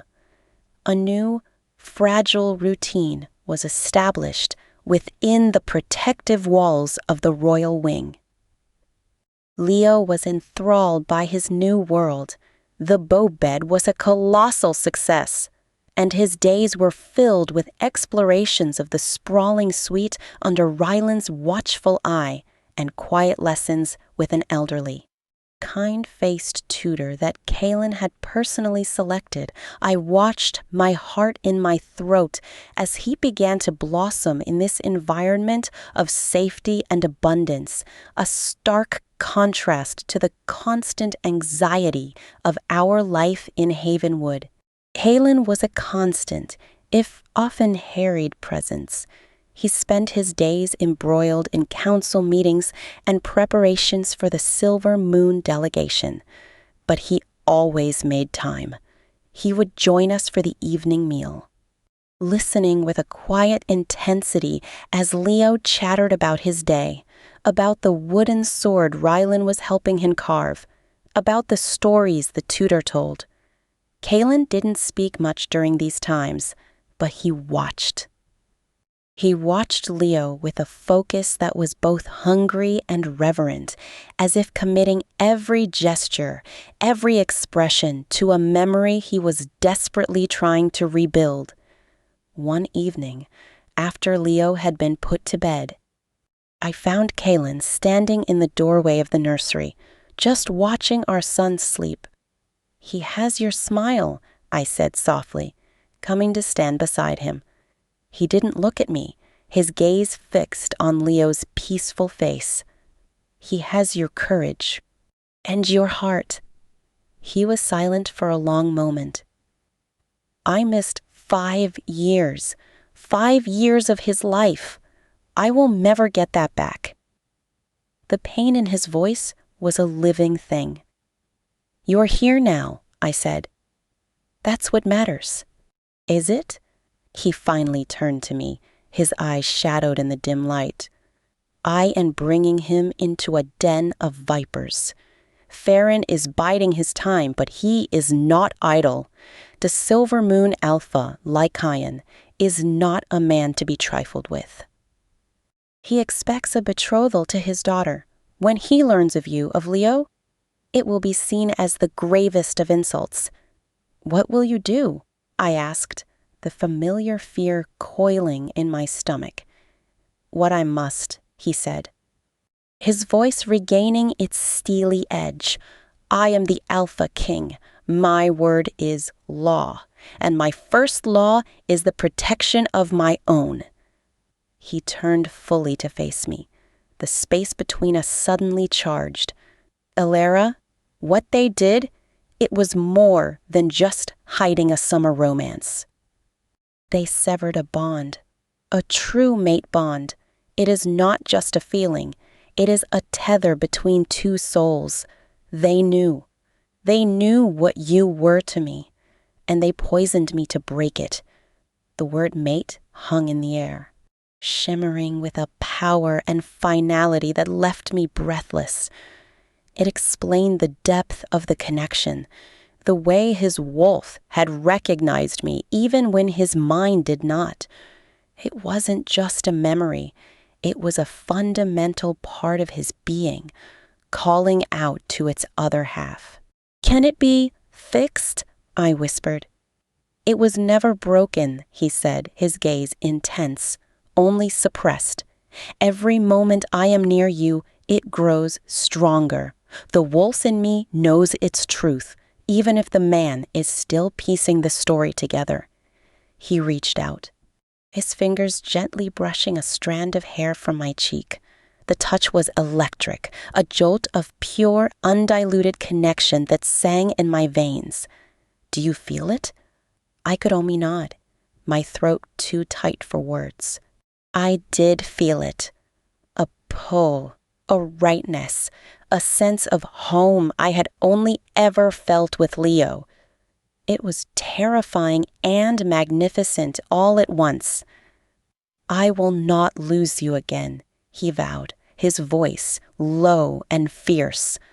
"I will not lose him." No matter the cost, the moment was shattered by a discreet cough from the doorway. Fenrir stood there, his expression grim. "My king, a word. Lord Farron has called an emergency session of the full council. He claims it is regarding a breach of security and an imminent threat to the royal line." Kaelin's hand dropped from my face, and the softness in his eyes vanished, replaced by the flinty hardness of the warrior king. The calm was over. The storm had arrived. "It begins," he said, his voice cold. He looked from me to the sleeping form of our son. "Stay here. Do not leave this wing for any reason. Rylan and Fenrir will guard you." He strode from the room, his cloak flowing behind him, a king going to war. I stood alone in the nursery, the ghost of his touch still burning on my skin, the word mate echoing in my soul.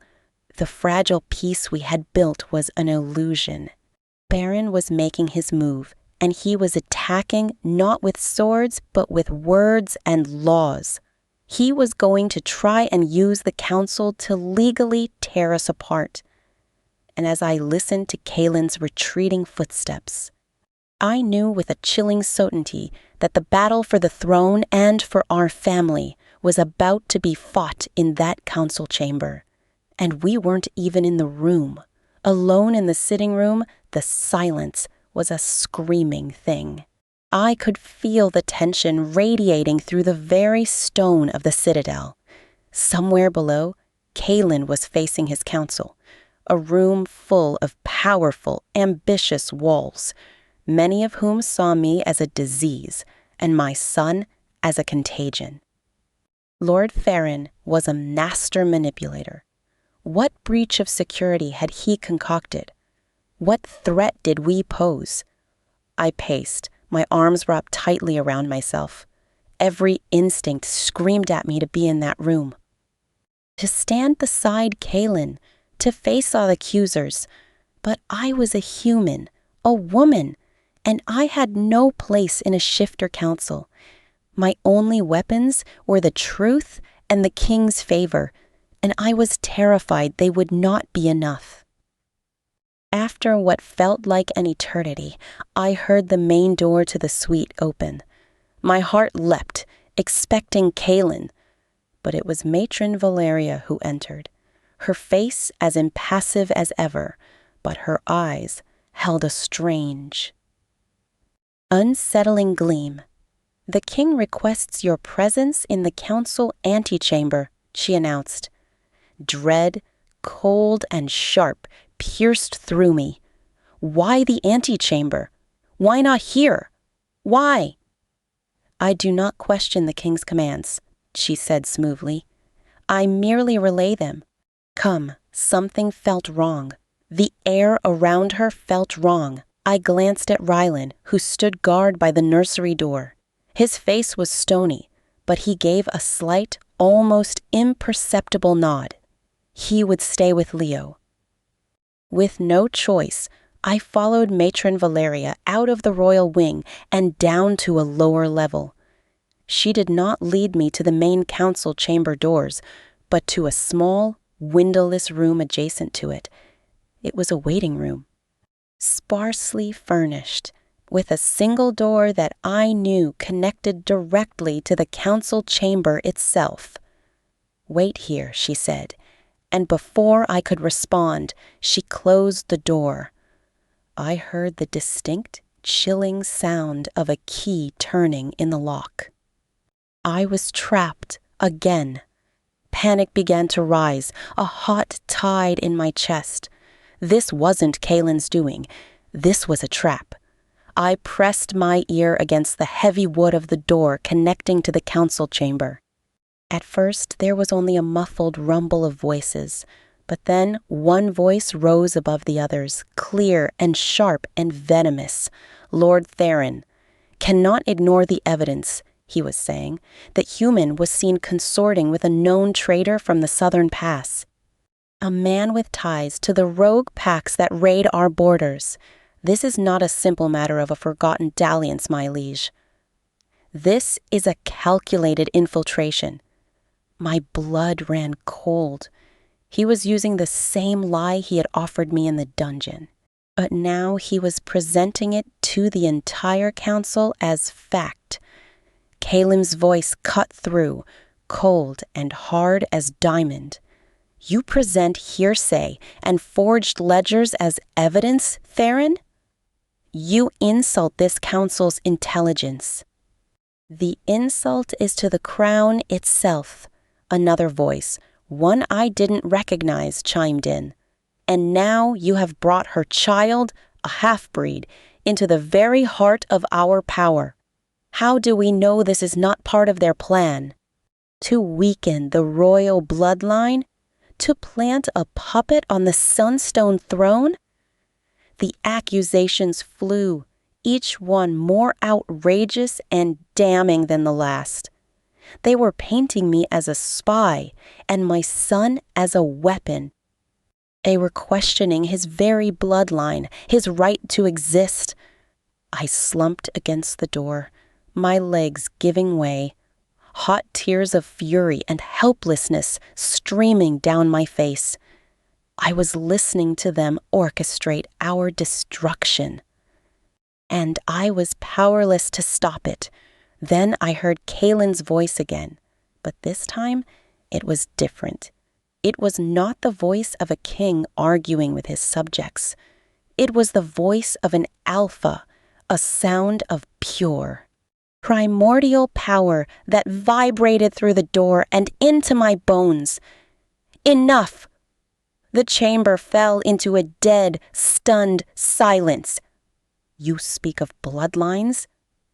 Kaelin's voice was a low, deadly growl.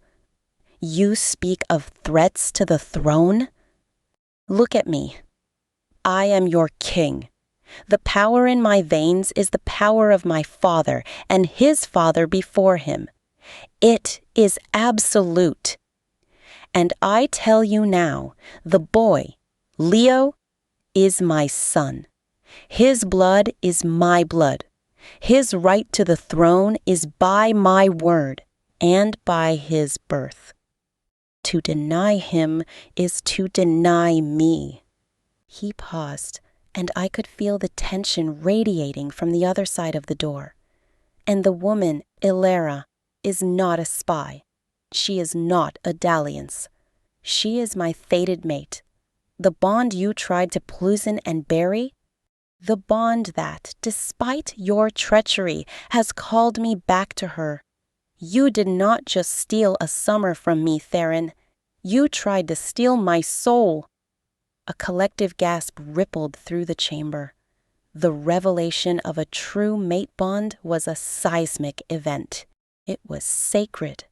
To have interfered with it was not just treason, it was a blasphemy. This is a lie, Theron sputtered, his composure finally cracking. A desperate story to legitimize your human whore and her bastard. The sound that followed was not a word. It was a roar of such pure, untamed fury that the very door I leaned against shook. It was the sound of the beast unleashed, the sound of a king's wrath made manifest. There was a crash, the sound of splintering wood and scattering parchment.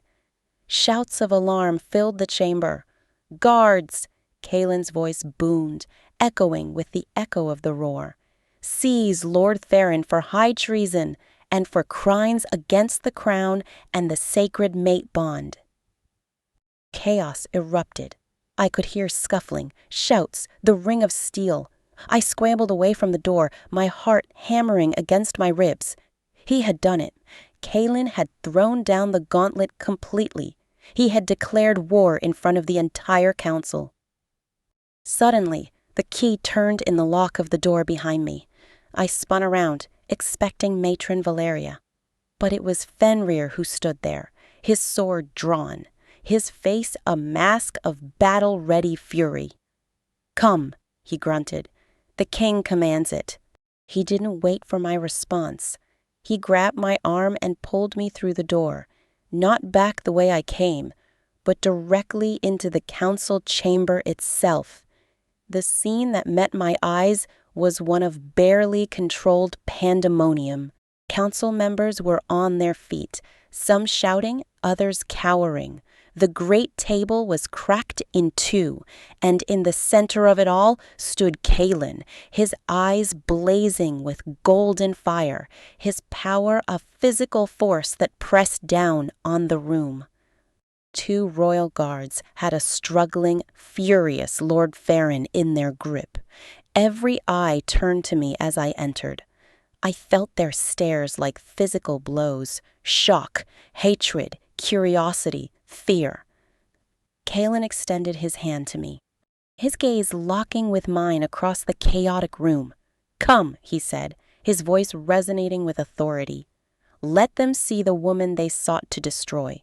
Let them see the face of my mate." My legs trembled. But I lifted my chin. I walked through the wreckage of the council chamber, through the crowd of powerful, hostile shifters, and I placed my hand in his. His fingers closed around mine, strong and sure. He had not just defended us. He had claimed us publicly and irrevocably in the heart of his power. The war was no longer in the shadows. It was here, in the light, and we were standing right in the middle of the battlefield. The silence in the council chamber was more deafening than the roar that had shattered it. Kalen's grip on my hand was an anchor in a sea of stunned, hostile faces. He stood immovable, a king who had just torn apart the foundations of his own court to lay a new one. His gaze swept over the assembled lords, a silent challenge in his golden eyes. "Let my words be carved into the record of this council," Kalen's voice rang out, clear and absolute. "Ilara is my fated mate. Leo is my son and heir. Any who dispute this, any who move against them, move against me, and the penalty for treason is death." He didn't wait for a response. He turned, his cloak swirling around him, and led me from the chamber, leaving the broken table and broken alliances in our wake. Fenrir fell into step behind us, his presence a solid wall of loyalty. The walk back to the royal wing was conducted in a silence thick with unspoken thoughts. The courtiers and servants we passed didn't just stare now. They bowed their heads, a new, fearful respect in their gestures. The king had not just made a claim. He had drawn a line in the stone of the citadel. Back in the safety of our chambers, the adrenaline began to fade, leaving my knees weak. Leo was still asleep, blissfully unaware that his father had just declared a civil war on his behalf. Rylan stood guard outside the nursery, his expression grim but satisfied. Kalen released my hand and paced to the fireplace, the restless energy of the alpha still coursing through him. "It is done," he said, more to himself than to me. "There is no going back." "What will Theron's allies do now?" I asked, my voice hushed. "They will scatter like cockroaches in the light," he said, a predatory edge to his voice. "Some will feign loyalty. Others will plot in deeper shadows. But their spine is broken. To challenge a mate on is to challenge the moon itself. It is a fight they cannot win in the open." He turned to face me, the firelight casting his face in sharp relief. But the open fight was never the true danger.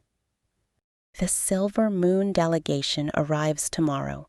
Lycaon is a different kind of enemy, proud, traditional, and ruthless. He will see my rejection of his daughter as a personal insult and your existence as an abomination." The weight of it all settled on my shoulders. We had survived one battle only to face a more formidable one. What can we do? "We stand together," he said, his gaze intense. "We show a united front." A king, his mate, and his heir. It is the only power strong enough to counter tradition and pride. He crossed the room and stopped before me. The air crackled with the aftermath of his power and the rawness of his confession in the council chamber. My fated mate. The words hung between us. No longer a political tool, but a terrifying, beautiful truth. When I saw Leo sleeping tonight, after what just happened, Kaylin's voice was rough with emotion. I felt a fury so pure it could have leveled this mountain. The thought of them, of anyone trying to harm him, to diminish him, it was a clarity I have never known. He is my son. And you? He reached out, his fingers gently tracing the line of my jaw. You are the other half of a song I have been trying to hear my entire life. I may not remember the notes yet, Alara, but my soul knows the melody. My breath caught in my throat. The last of my defenses, the walls I had built to survive 5 years of loneliness and judgment, crumbled to dust. The connection wasn't just about the past. It was about the man standing before me now, fierce and loyal, and fighting for us with everything he had. I'm scared, I whispered. The admission, a surrender. So am I, he confessed, his thumb stroking my cheek. But I am not scared to face it with you. He leaned in, and this time his lips found mine. It was not the gentle kiss of a boy in a meadow. It was the kiss of a king and a man. A claiming and a promise. A seal on the bond that fate had forged and his enemies had failed to break. It was filled with the desperation of lost years and the ferocious hope of a future fought for. When he pulled away, a world had shifted on its axis once more. We were no longer just allies in a political game. We were a pair, bound by something as ancient as the stars and as new as the love blooming fiercely in the wreckage of our stolen past. The Citadel prepared for the arrival of the Silver Moon Pack with a tension you could taste, like metal on the wind. The colorful banners of the Sunstone Peak were joined by the stark silver and white standards of our guests. Their stark beauty a cold contrast, every servant, every guard moved with a heightened awareness. This was no longer an internal conflict. It was an international incident waiting to happen. I was dressed not in the simple gowns of before, but in a dress of deep midnight blue, embroidered with subtle silver threads that caught the light. It was a statement. I was to stand beside Kaylin as he received the delegation, with Leo at our side. A public display of our new, unshakable truth. Leo, sensing the gravity of the occasion, was uncharacteristically quiet, his small hand clutching mine tightly. He was dressed in a miniature version of the Royal Guard's formal wear. A tiny, serious soldier. Kaylin looked every inch the Alpha King in his black and gold, his crown resting on his brow, his expression impassive and regal. But when his eyes met mine, I saw the flicker of reassurance. The silent vow that he would let nothing harm us. We stood at the top of the grand staircase leading into the great hall, the entire court assembled below. The massive doors swung open, and the Silver Moon delegation entered. They moved with a fluid, predatory grace that made our own wolves seem almost boisterous. At their head was Alpha Lycaon.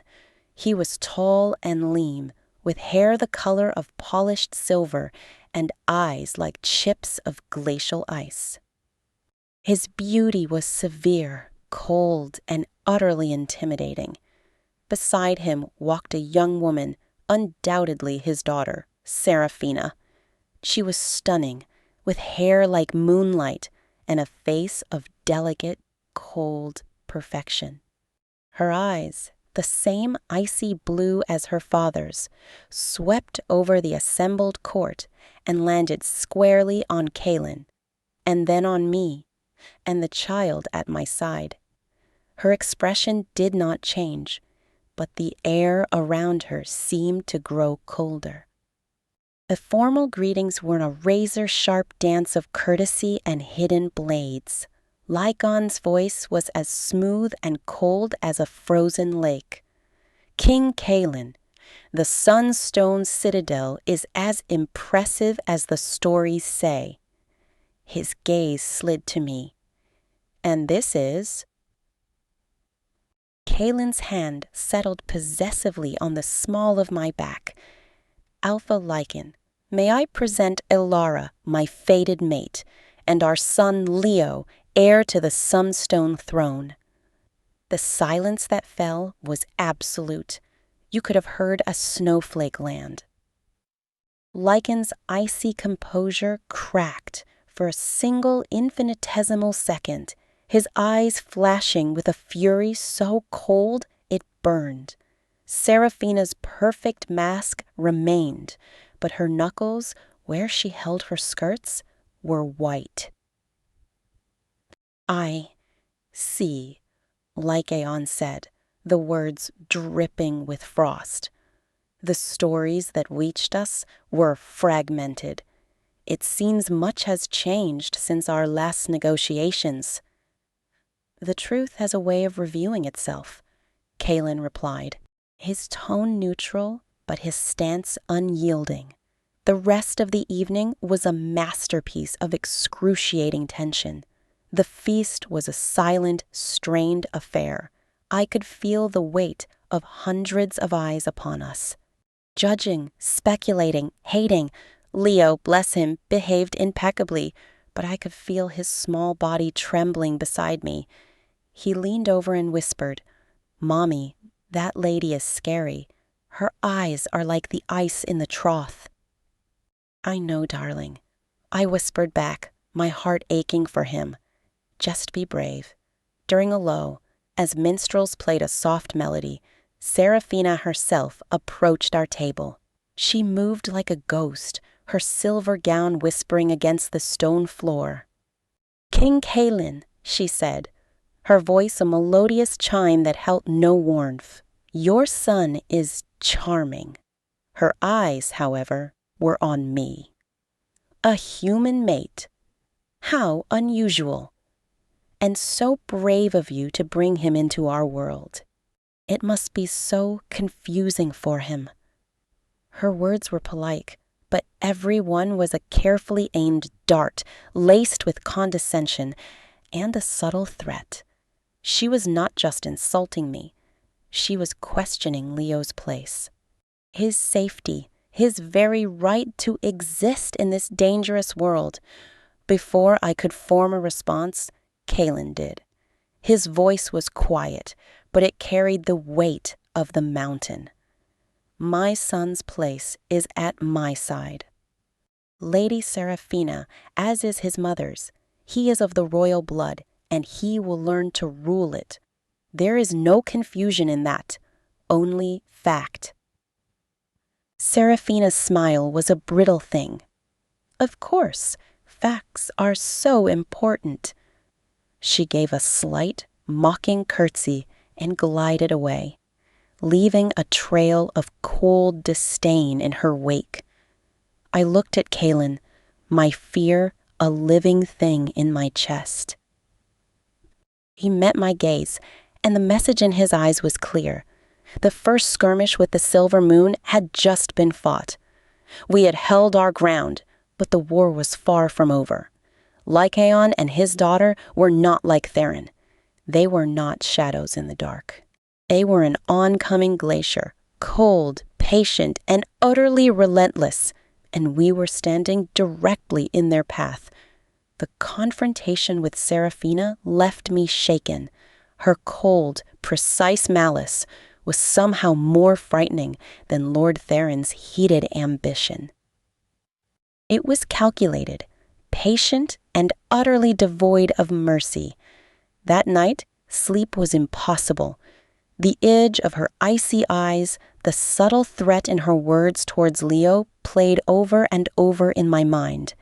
Slipping out of bed, I wrapped a shawl around my shoulders and walked onto the balcony.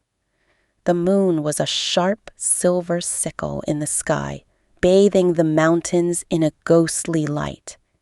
The world was so vast, so beautiful, and so terribly dangerous. I heard the soft sound of the balcony door opening behind me. I didn't need to turn. I knew his presence, the weight of it, the scent of him. "You should be sleeping." Kaylin's voice was a soft rumble in the darkness.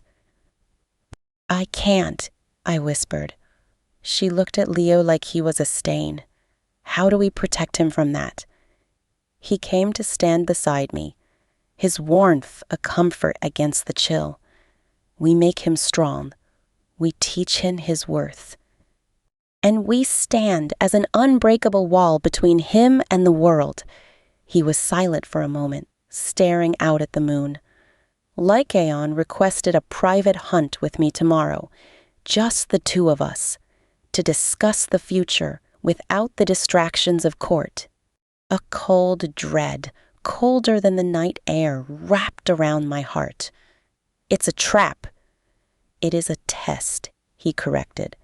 "He wants to take my measure away from prying eyes, to see if my resolve is real, to issue his ultimatum."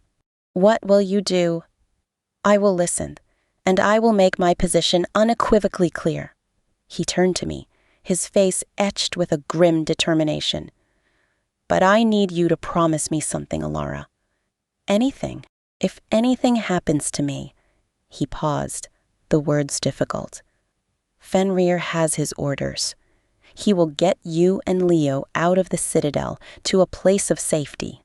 You must not hesitate. You must run, and you must never look back." The world seemed to drop out from under me. He was talking about his own death. He was preparing for it. "Kaylin, no." "It is a precaution," he said, his hands gripping the stone balustrade. "But Lycan is a proud alpha who has been publicly humiliated. A cornered wolf is the most dangerous kind. I need to know you will be safe, that our son will be safe. Promise me." Tears welled in my eyes, but I refused to let them fall. He was asking for my courage to match his. He was asking me to be the strength for our son if he could not be. I looked at this man, my king, my mate, who was willing to walk into the lion's den for us. "I promise," I said, my voice strong and clear, despite the tremor in my soul. He nodded, a look of profound relief and sorrow in his eyes. He pulled me into his arms, holding me tightly against the cold and the fear. We stood there in silence for a long time, two souls bound together under the sharp, silver moon, drawing strength from each other as we faced the abyss that tomorrow would bring. The following morning, I watched from the same balcony as Kaylin and Lycaon rode out from the citadel, two powerful alphas side by side, followed at a discreet distance by a small contingent of guards from both packs. They disappeared into the dark, brooding line of the pine forest. The citadel felt empty without him, the silence a heavy, waiting thing. The day dragged on. I tried to distract Leo with lessons and games, but my mind was in the forest with Kaylin. Every hour that passed felt like a year as the sun began to set, painting the sky in fiery hues of orange and red. A single rider emerged from the trees, galloping at a breakneck pace towards the citadel. It was not Kaylin. It was one of his guards, his armor dented, his face streaked with blood and grime. He didn't stop at the gates. He rode straight into the lower courtyard. His shouts echoing off the stone walls. I couldn't hear the words, but I didn't need to. The panic that erupted below, the sounding of alarm bells, the frantic running of soldiers, told me everything I needed to know. Something had gone terribly, horribly wrong. My promise to Kaylin echoed in my mind, a cold, stark command. Run! Fenrir would be coming for us. I turned from the balcony, my heart hammering a frantic, terrified rhythm, and ran to the nursery to grab my son. The peaceful world we had built over the past few days had just shattered. The abyss was no longer ahead of us. It was here. My heart is pounding just remembering it. The alarm bells, the shouts, the terror of not knowing if Kaylin was alive or dead. That was the moment our world truly turned upside down. The safe haven he built for us crumbled in an instant, and we were forced to run for our lives. But our story is far from over. The secrets of the past are still unfolding, and the danger from the Silver Moon Pack is closer than we ever imagined. Will Kaylin survive the hunt? Can our fledgling bond withstand the storm that's coming? And who can we possibly trust when enemies wear the faces of allies? If you need to know what happens next to Alara, Kaylin, and little Leo, you cannot miss the next chapter. So do me a favor. Like this video to let me know you're invested in our journey. Subscribe to the channel and hit that bell icon so you never miss an update from the Alpha Omega Love Diary. The king is missing, the wolves are at the door, and our fight for survival is just beginning. I'll see you in the next video.